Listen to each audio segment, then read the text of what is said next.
On ne le dira jamais assez. Les métamorphoses sociétales se tissent à travers l'éducation, et plus précisément dès l'enfance. Les éclaireuses et les éclaireurs de la nature, un mouvement scout laïque et non dogmatique, l'ont bien compris. Cette association offre aux enfants un espace pour grandir autrement, en apprenant à vivre ensemble, à prendre soin de la nature et à cultiver l'attention à soi et aux autres. Concrètement, il propose aux jeunes une pédagogie fondée sur la coopération, la pleine conscience, l'engagement écologique et la vie en collectif. Apprendre à bivouaquer, à construire des projets plus grands que soi, mais aussi à s'arrêter pour écouter ce que l'on ressent, respirer et rêver. Plus de 30 groupes existent déjà en France et sont portés par des bénévoles formés à l'écologie pour accompagner les jeunes en toute sécurité. Les inscriptions se font en septembre pour toute l'année scolaire. Si vous avez envie d'offrir cette expérience à vos enfants ou de participer à l'ouverture d'un nouveau groupe près de chez vous, toutes les infos sont en description. Cette initiative est soutenue par le Fonds Nouveau Monde, sponsor officiel de la 5e saison de Nouvel Œil. Merci à eux.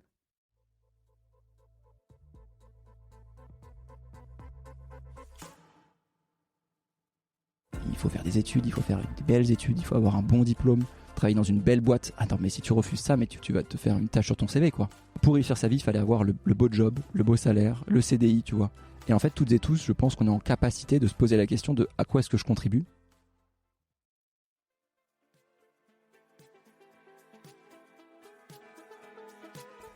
Hello, moi c'est Victoria, une éternelle optimiste qui tente de placer l'émerveillement au cœur de l'écologie. Chaque semaine, je tends mon micro jaune à une personne qui m'inspire pour poser mes questions sur ce qui fait nos vies. À travers le parcours audacieux de mes invités, je questionne la confiance en soi, le sens d'une vie, l'amour, la liberté, l'écologie, bref, autant de sujets qui traduisent un monde qui bouge et qui rythme nos vies. Tout de suite, je t'invite à emprunter un nouvel œil pour regarder le monde et la vie sous un autre angle.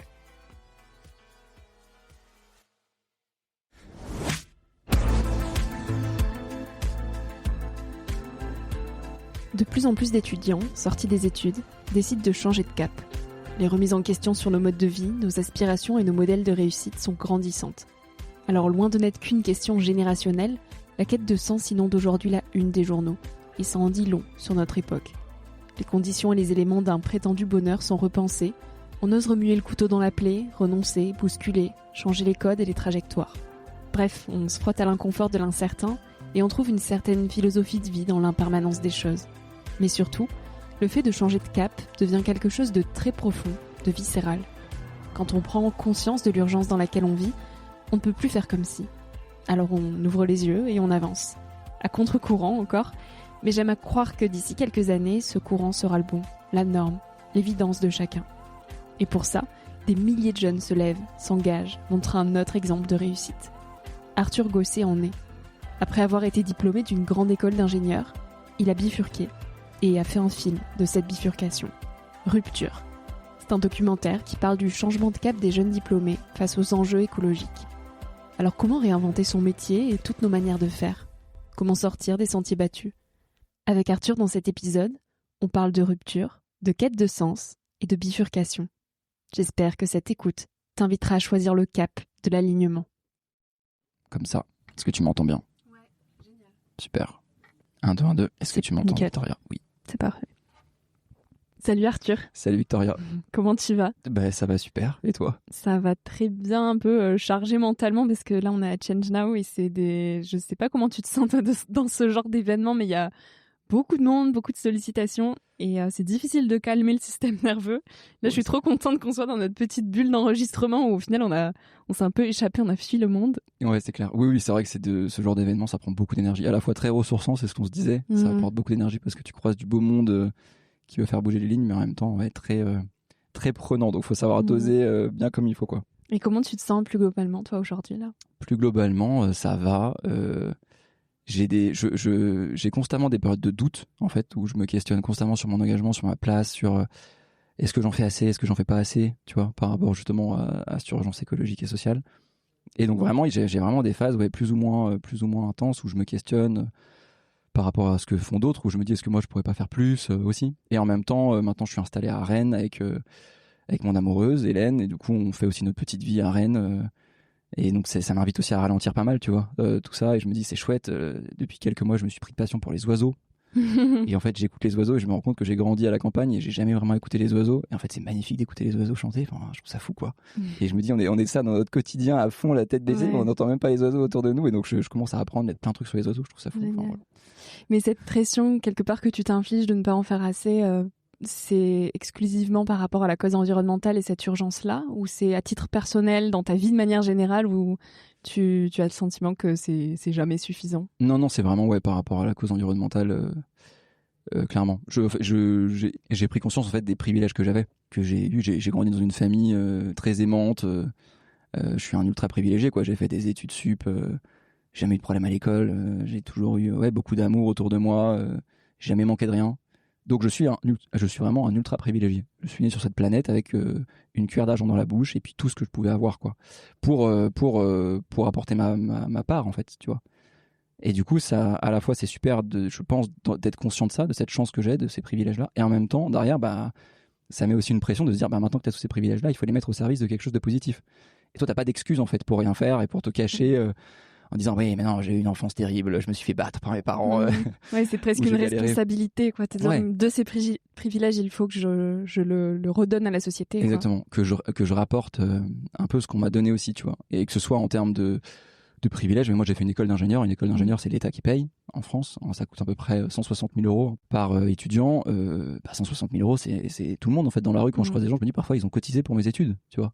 Il faut que je le rende aussi, en fait, à ces gens-là. Et aujourd'hui, ta manière de le rendre, c'est de réaliser des documentaires pour essayer d'éveiller les consciences. Tu es donc ingénieur environnemental de tes études, mais tu proposes des formats qui permettent d'éveiller les consciences sur plusieurs sujets, notamment celui de la quête de sens après ses études et qu'est-ce qu'on signe et pour qui et quelle entreprise et pour quelle cause.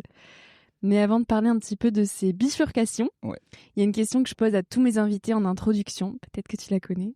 Qu'est-ce que la vie t'a appris jusqu'à aujourd'hui ? Waouh, c'est une grande question philosophique. Ouais, il va y avoir beaucoup de philo dans ce podcast. Ouais, non, mais c'est trop bien. Il arrivait, il m'a dit, je sais pas du tout de quoi on va parler, elles me font peur tes questions, on y va. Non, c'est trop bien. Qu'est-ce que la vie m'a appris jusqu'à aujourd'hui ? C'est une bonne question, plein de choses. J'ai appris énormément que c'est possible de s'émerveiller d'un rien, qu'il y a beaucoup de beauté partout autour de nous, qu'il suffit de la voir, cette beauté-là. Y compris en ville, parce que je reviens aux oiseaux toujours, mais en fait il y a plein d'oiseaux en ville aussi. Justement devant le Chagna, il y avait un magnifique rouge-gorge qui chantait. Je me disais, ils sont avec nous. Est-ce que tu t'es dit qui l'a vu ce rouge-gorge? Qui l'entend dans tous ces bruits de moto et de voitures. Donc non, je pense qu'on peut s'émerveiller de partout. Et puis ce que j'ai pris conscience ce que la vie m'a apporté, beaucoup d'amour et moi ce que je pense que je suis né, j'ai découvert cette beauté de la nature autour de moi. Sans en être forcément très conscient, comme je te le disais. Là, je m'en rends compte maintenant de cette beauté, de à quel point tout fonctionne très bien, à quel point tout est. Je reviens sur ce que dit Olivier Hamon, mais tout est très robuste, tu vois. Les liens sont bien tissés, etc. Et donc il y a quelque chose de très stable en fait dans tous les bouleversements qu'on traverse, y compris les bouleversements écologiques en fait depuis quelques dizaines d'années. Pour autant, ça fait des millions, des milliards d'années qu'il y a une forme de stabilité qui est là et qui existe. Et je trouve ça super rassurant aussi. Parfois, je trouve que ça permet aussi de prendre un peu de recul par rapport à tout ce qu'on vit en se disant ok, même quoi qu'il arrive dans les années qui viennent, il y a quand même la vie qui est présente et la vie elle continuera d'être là, quoi. Mais tu nous disais là juste avant que cette capacité à voir ces détails-là, tu ne l'avais pas forcément avant. Tu fermais les yeux là-dessus. Pourquoi ? Je pense que j'en avais pas. Je le voyais, mais je le conscientisais pas. Tu vois, je me disais pas effectivement. C'est là, je le ressentais, c'est quelque chose que je pouvais ressentir, tu vois, peut-être, mais sans le conscientiser. Je pense que c'est aussi après c'est le mode de vie. Il y a aussi des coupures en fait qui sont faites entre nous humains et la nature de manière générale, que ce soit dans l'alimentation, que ce soit dans la manière dont on habite, dans la manière dont on travaille aussi. En fait, on est très détaché globalement de la nature et pour autant elle est autour de nous. Et moi, j'ai quand même eu la chance de grandir à la campagne, mais j'avais un collège, un lycée en ville. Donc, je la voyais, cette nature autour de moi, mais je ne l'avais pas vraiment conscientisée. Et je pense que je n'avais pas conscientisé aussi la possibilité de créer encore plus de liens et de encore plus la valoriser, quoi. C'était ça l'enjeu, quoi. Et à cette période-là, tu veillais aussi à cocher les cases bien comme il faut. Tu as fait Centrale à Nantes, tu es diplômé de Centrale à Nantes et tu étais promu finalement à une brillante carrière d'ingénieur, très bon élève. Puis tu as bifurqué. Pourquoi ? Est-ce que c'est au moment où tu as renoué avec l'émerveillement aussi ? Ouais, ça c'est un peu venu tout en même temps, je pense. Il y a eu pas mal de choses. Donc c'est en 2018, il y a toutes les marches pour le climat, Greta Thunberg, et notamment une grosse mobilisation dans les écoles d'ingénieurs. C'était la première fois en fait que dans l'histoire que les écoles d'ingénieurs se mobilisaient. Souvent c'est les universités, c'est les Sciences Po. Ouais. Mais en fait, les écoles d'ingénieurs, souvent, c'est un peu les vilains petits canards, entre guillemets, les scientifiques. Voilà. Et là, de voir que cette mobilisation scientifique, tu vois, justement, parce que ça venait de constats scientifiques pour la cause écologique, prenait, y compris dans les écoles d'ingénieurs, c'était quelque chose de très puissant. Et donc, j'ai beaucoup appris avec des camarades de promo, quoi. On s'est beaucoup formés. Et en fait, tu te rends compte très vite en allant, moi je dis toujours en école d'ingénieur et ailleurs, y compris dans le système éducatif de manière globale, on t'apprend à faire confiance à la science. Il suffit d'ouvrir les yeux sur la science pour comprendre très vite qu'on va dans le mur, qu'on est peut-être déjà dans le mur. Et donc là, la question c'est qu'est-ce qu'on peut faire pour agir, quoi. C'est vraiment ça. Voilà. Mais c'est vrai que comme tu dis, moi j'ai grandi dans cette famille privilégiée, et il y a aussi cette pression sociale que tu ressens indirectement de en fait il faut faire des études, il faut faire des belles études, il faut avoir un bon diplôme, travailler dans une belle boîte. Attends, mais si tu refuses ça, mais tu vas te faire une tâche sur ton CV, quoi. Et comment tu t'en es détaché de cette pression-là ? Parce qu'on peut l'identifier, mais après s'en écarter, c'est encore une autre histoire.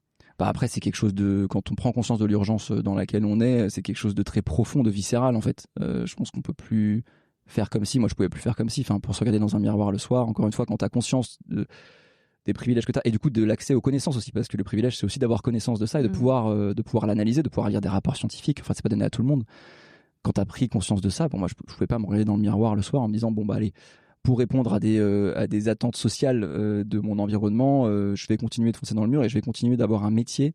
J'ai aussi pris conscience que tout ce que j'apprenais, mes compétences d'ingénieur ou autres, après, soit je les mettais au service de quelque chose qui allait détruire la société ou le vivant, soit au contraire de quelque chose qui allait essayer de réparer, entre grands guillemets, quoi. Et là, je me suis dit, il y a vraiment des voies possibles qui sont très différentes. Et là, oui, la volonté de bifurquer, d'expérimenter autre chose, sans pour autant me dire, je reviendrai, peut-être que je reviendrai un jour en tant qu'ingénieur environnemental, mais à ce moment-là, me dire, j'essaye autre chose et puis je verrai ensuite ce que j'ai vraiment envie de faire au fond, quoi. Et ce jour où tu t'es dit, allez, j'essaye autre chose, qu'est-ce que tu ressentais ? Je sais pas, à la fois une grande libération de se dire, waouh, trop bien, l'inconnu. La peur aussi, comme je te dis, la peur de décevoir.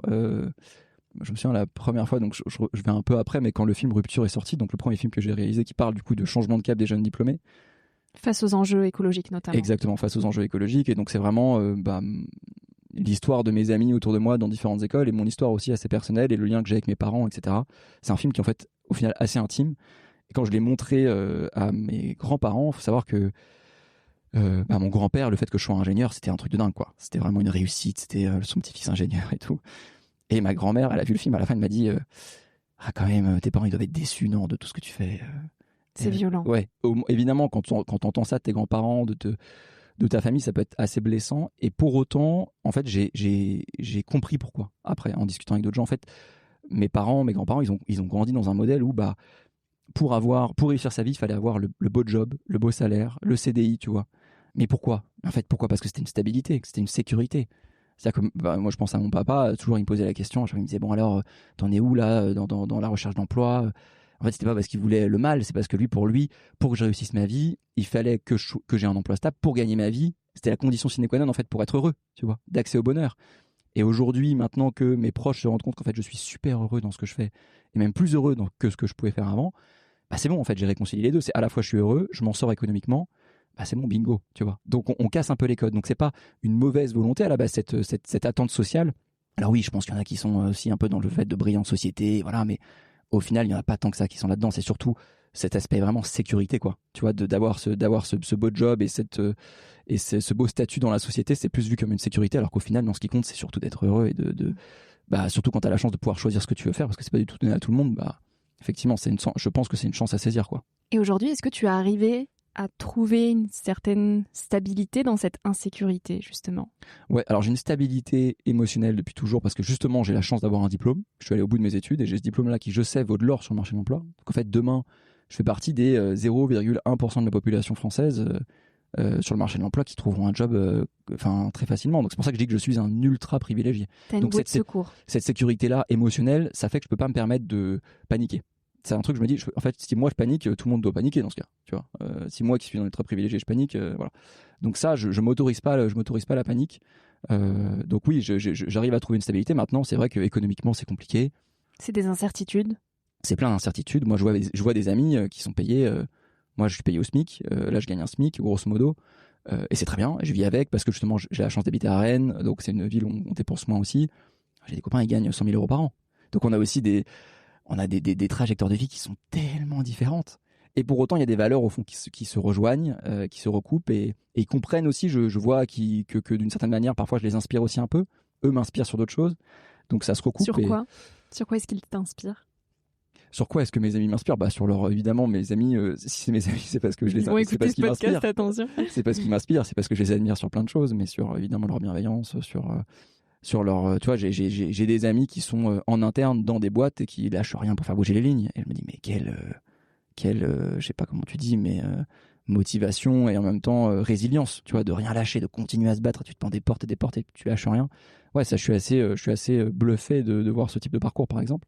Et puis après, c'est l'amitié sur plein d'autres valeurs que j'admire énormément chez eux, ouais.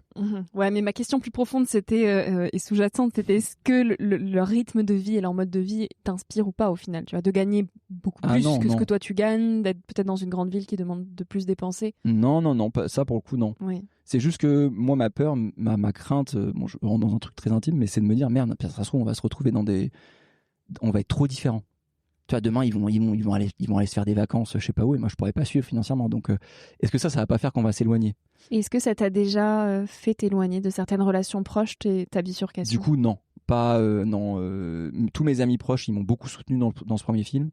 Et en fait, on a déjà eu des engueulades. Un jour, je me souviens, tu vois, une engueulade où je me suis dit, ça, on aurait dû filmer cette engueulade-là. Mais c'était il y a pas si longtemps, il y a 1 an et demi. Tous mes potes, ils parlaient sans cesse en gros, ouais, ils avaient quand t'es dans une boîte, tu dois avoir un comité qui te permet d'avoir en gros des chèques vacances, des machins et tout. Ils parlaient que de ça et de comment tu pouvais économiser plus pour partir en vacances et faire des. Et moi, je suis dans tellement d'autres réalités au quotidien. Et en fait, je leur dis, en fait, là, ça m'énerve, vos discussions où ils parlaient que d'argent, que de trucs. J'ai dit, mais à la fois parce que ça venait réveiller en moi aussi peut-être des craintes ou le fait de me dire, merde, est-ce que je me suis pas trompé ? Est-ce que je ferais pas mieux de faire ce qu'ils font eux ? Parce que c'est forcément des doutes que parfois on a aussi, hein, évidemment. Que tu as toujours ? Ouais, parfois tu te dis, même si je sais que là, j'ai choisi le bon chemin, mais parfois tu te dis, mais finalement, ils gagnent très bien leur vie, ils se font pas chier, il n'y a pas de galère, tu vois. Bon, pourquoi est-ce que finalement nous on se complique ? Et après, oui, évidemment, quand j'y pense 2 secondes, je me dis, mais je croque la vie à pleines dents et pour rien au monde je prendrais leur place, tu vois, évidemment. Mais bon, c'est plein d'injonctions évidemment constamment et cette question, on s'était pris la tête. Moi, je leur avais dit, s'il vous plaît, on n'en parlait pas avec moi. Là, c'est relou, quoi. Et donc, on a très vite, on a mis les choses au clair. Et moi, je leur ai dit à mes amis très proches, ces amis que j'ai depuis 15-20 ans, je veux absolument pas que le fait qu'on prenne des directions différentes soit un sujet et que ça fasse qu'on s'éloigne. Notamment parce qu'on a des niveaux de vie qui sont différents. Les valeurs restent les mêmes, mais je veux pas que ça soit un sujet à faire en sorte qu'on puisse plus se voir demain et qu'on se sépare, tu vois. Et donc ça a été mis au clair dès le début. Et ça laisse une certaine ouverture aussi à l'acceptation de la différence. Et ouais, carrément, exactement. Et on en parle très régulièrement, et ils me soutiennent dans tout ce que je fais, et ça, c'est une grande chance, ouais. Mais le fait est que quand même, aujourd'hui, donc c'est pas encore la majorité, ouais. On peut pas en faire une généralité, mais il y a de plus en plus d'étudiants de grandes écoles qui choisissent, comme toi, de changer de cap. Qu'est-ce que ça dit de notre époque, finalement ? Alors, c'est une bonne question. Est-ce qu'il y en a de plus en plus qui changent de cap ? Je sais pas. Tu penses qu'on est biésé parce qu'on s'entoure de personnes ? Ouais, je pense qu'on est un peu biaisé. Je pense qu'il y en a plus qu'avant, peut-être, sans doute. Je pense qu'il y a toujours eu des gens qui ont bifurqué, tu vois, quand t'entends les 68 arts et tout, qui ont testé des nouvelles choses, il y en a toujours eu. Peut-être que là, c'est un petit peu plus présent. En tout cas, là, c'est médiatisé différemment. Qu'est-ce que ça dit de notre époque ? Je pense que ça dit qu'il y a une forte dissonance, y compris dans les j'aime pas utiliser ce mot-là, mais les plus hautes sphères, entre guillemets, tu vois, dans les meilleures écoles ou chez les cadres sup, il peut y avoir une forte dissonance entre ce que tu apprends et derrière ce à quoi tu contribues. Et là, justement, la voie toute tracée dont on parle, en fait. Concrètement, on travaille 100 000 heures de notre vie. Enfin, qu'est-ce que tu vas en faire de ces 100 000 heures-là ? Vraiment. Et ça, c'est valable quelles que soient les compétences que tu acquiers, que tu sois avocat. Est-ce qu'en fait, tu vas l'utiliser pour défendre des multinationales dans leurs projets fossiles, ou est-ce que tu vas l'utiliser pour défendre des communautés qui sont expulsées à cause justement de multinationales qui veulent toujours aller plus loin dans leur découverte. Et c'est vrai quelles que soient les filières. Donc c'est vraiment cette question de qu'est-ce que tu vas faire de tes compétences et de ta vie, en fait. Et je pense qu'elle est peut-être plus présente parce qu'on ressent vraiment l'urgence. On se dit peut-être qu'à tout moment ça bascule. Du coup là, si à tout moment ça bascule, peut-être qu'il serait temps de de dédier maintenant le temps qu'on a et les compétences qu'on a au service du bien commun, tel qu'on le voit nous, parce qu'évidemment il n'y a pas une solution, mais j'ai l'impression là, si on parle vraiment d'enjeux environnementaux, peut-être que toi tu me diras un peu ce que tu en penses, mais j'ai l'impression qu'on est arrivé à un stade un peu, une espèce de vague, on est un peu dans le creux de la vague. Oui. Tu vois, j'ai l'impression que avec il y a un peu un désengagement. Moi je le vois chez les étudiants, il y a un désengagement. Il y a eu toute la génération climat, toute la génération marche pour le climat. Il y a eu un peu cette mobilisation forte de on va réussir à faire bouger les lignes. Et en fait, après, il y a eu le Covid, et il y a eu, en fait, finalement, derrière, qu'est-ce qui a changé ? Pas grand-chose. Tu vois, toutes ces marches pour le climat, elles n'ont pas mené à grand-chose. D'un point de vue politique, c'était catastrophique. Il y a la montée de l'extrême droite, etc. Et donc là, peut-être qu'il y a une phase de découragement, pas forcément très conscientisé, mais un peu dans le creux de la vague. Après, pour autant, moi, je suis convaincu qu'à un moment ou à un autre, ça va repartir. Oui.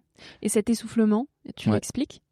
Ouais, je pense que c'est lié au fait que on a exploré beaucoup de manières de s'engager, en allant chercher les émotions, en allant chercher les convictions.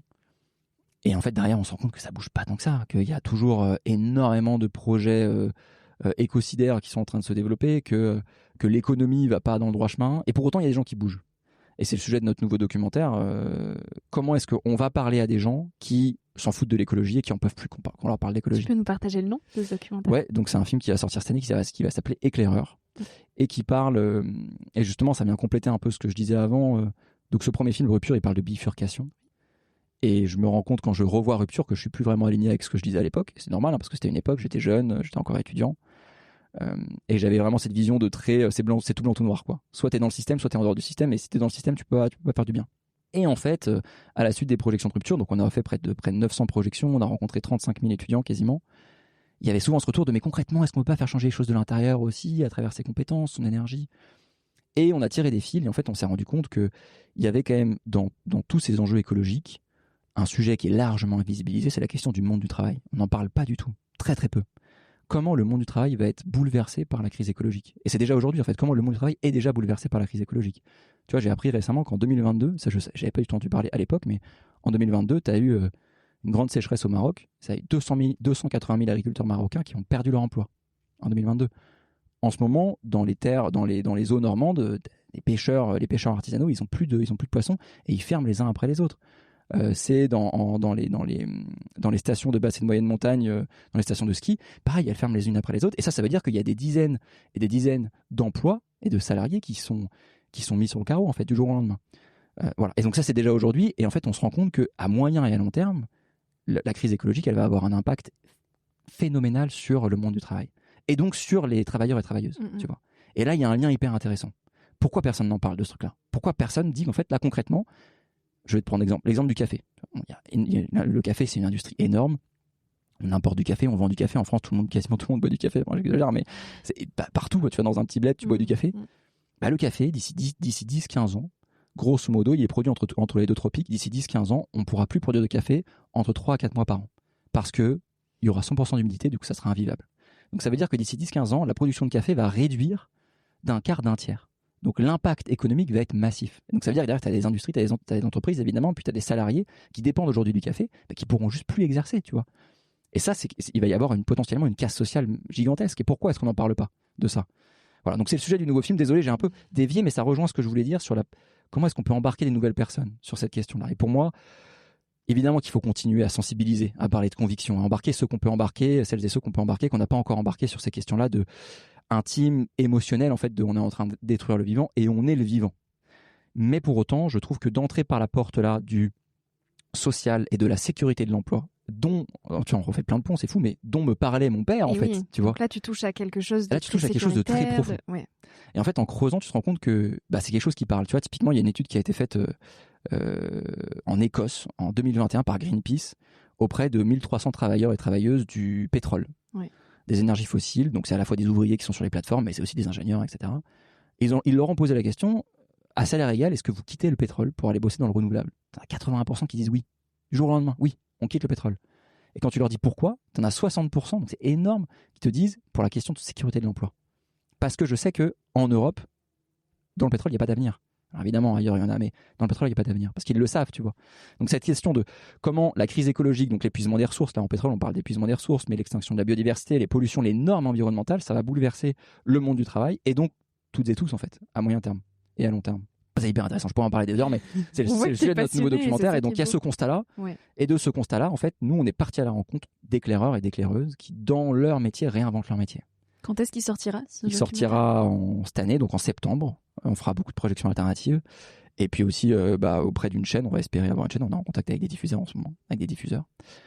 Et donc, on est parti à la rencontre de personnes qui, dans leur métier, réinventent leur métier. Donc, on a rencontré un gendarme, on a rencontré une vendeuse dans un magasin de bricolage, dont l'objectif, c'est de vendre le moins possible. On a rencontré un travailleur du bâtiment. Et on les a suivis pendant, c'est 3 ans d'enquête, hein, donc on les a suivis pendant 3 ans dans leur engagement en interne pour essayer de comprendre est-ce que c'est possible ou pas, comment est-ce qu'ils réinventent leur métier, leur manière de faire. Évidemment, il y a des échecs, il y a des réussites, c'est hyper intéressant. Et puis au-delà de ça, c'est un docu enquête / création, parce que du coup, il y a aussi cette enquête où on rencontre des experts et des expertes sur cette question du monde du travail.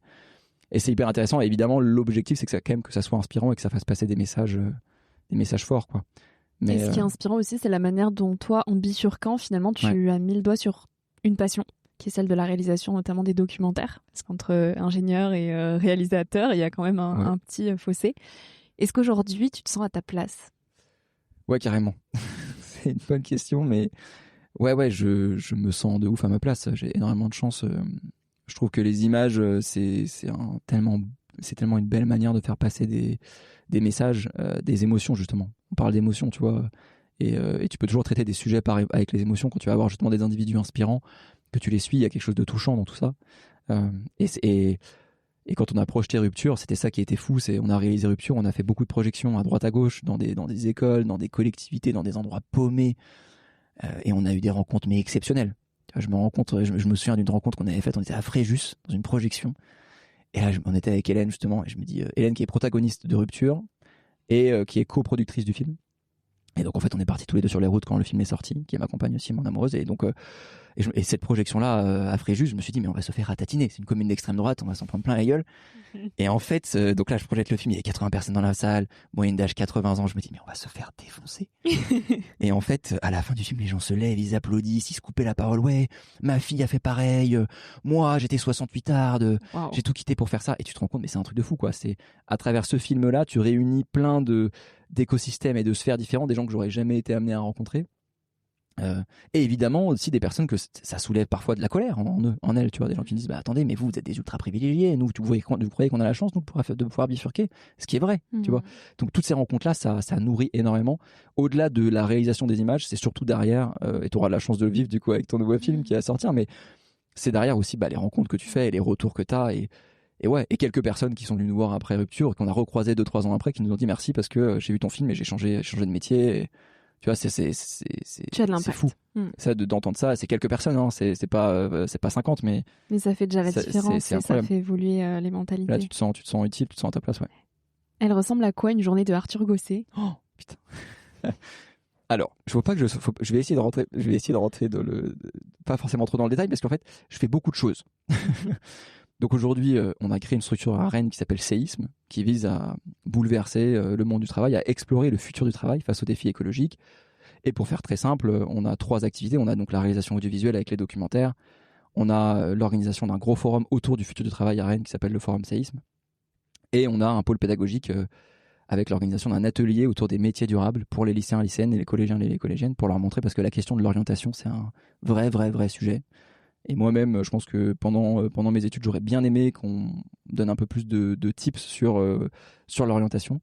Et donc, on a développé tout un jeu de cartes qui est toujours à sa version bêta, mais un jeu de cartes autour justement des métiers durables et puis des constats et des enjeux par secteur d'activité pour essayer de faire découvrir en fait quelles sont les possibilités d'engagement à travers son métier.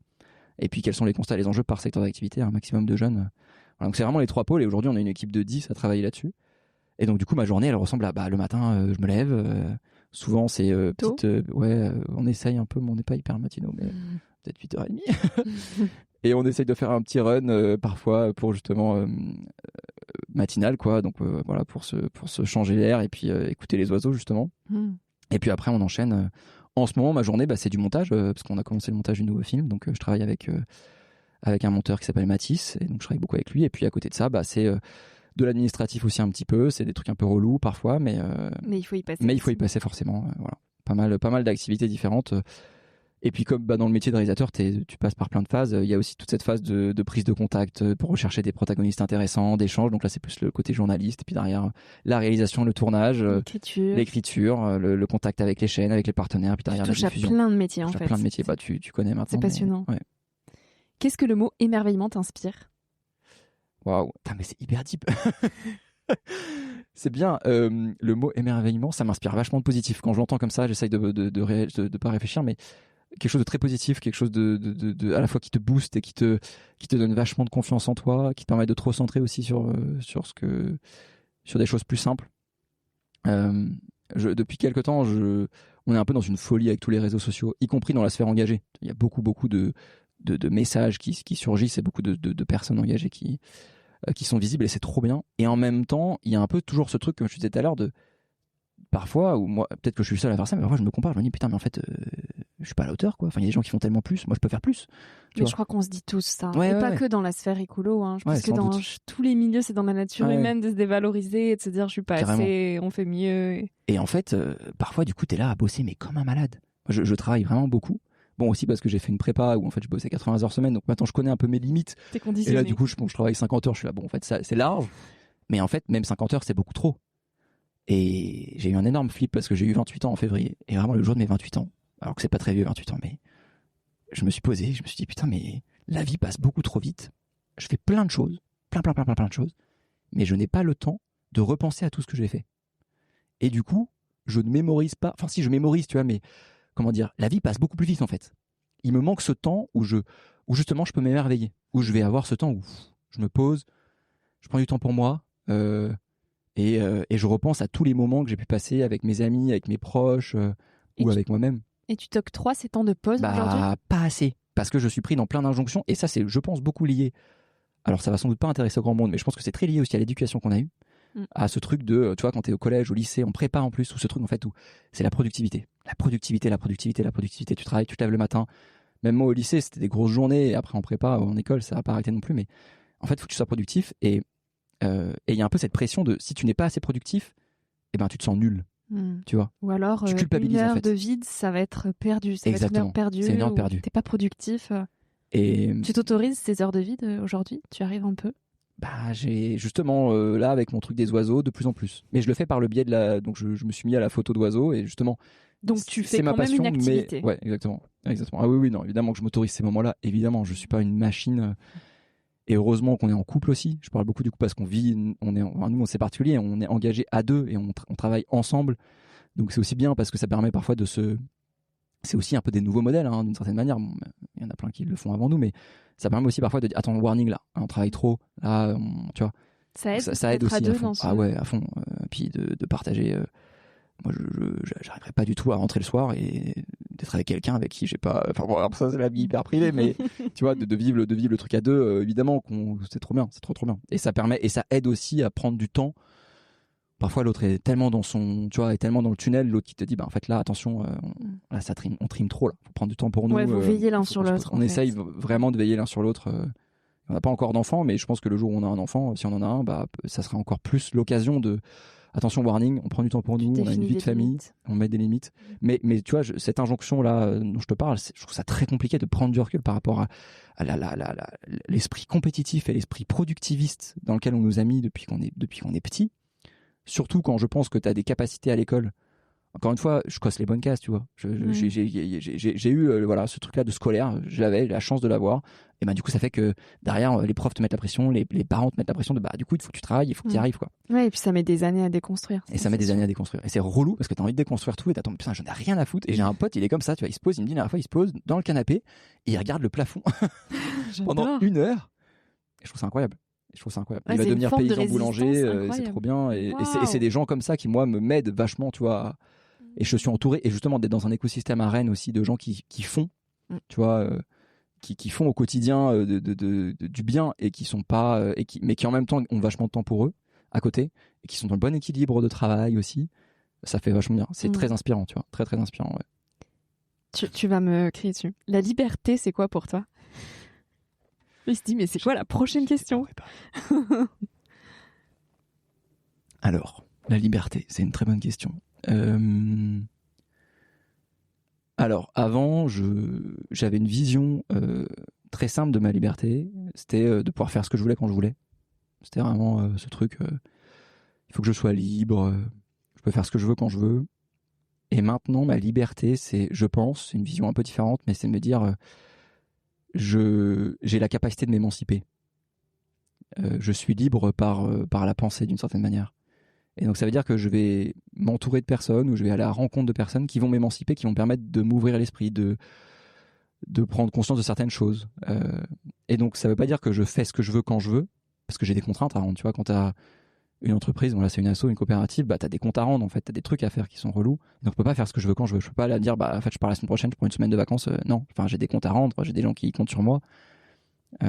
Mais pour autant, maintenant ma vision de la liberté c'est plutôt je m'entoure de personnes qui vont me permettre de m'émanciper, y compris vis-à-vis de moi-même, et qui vont me faire grandir et qui vont me permettre aussi d'avoir conscience des dépendances que j'ai, etc. Tu vois, mais la vie, c'est aussi des dépendances d'une certaine manière. Parfois, t'es obligé de t'ancrer. Tu vois, dans la bifurcation, dans Rupture, il y avait vachement ce truc de on part, on fait notre vie et on était nomades. Tu vois, il y avait ce truc, on s'ancre pas et tout. Et c'est super aussi.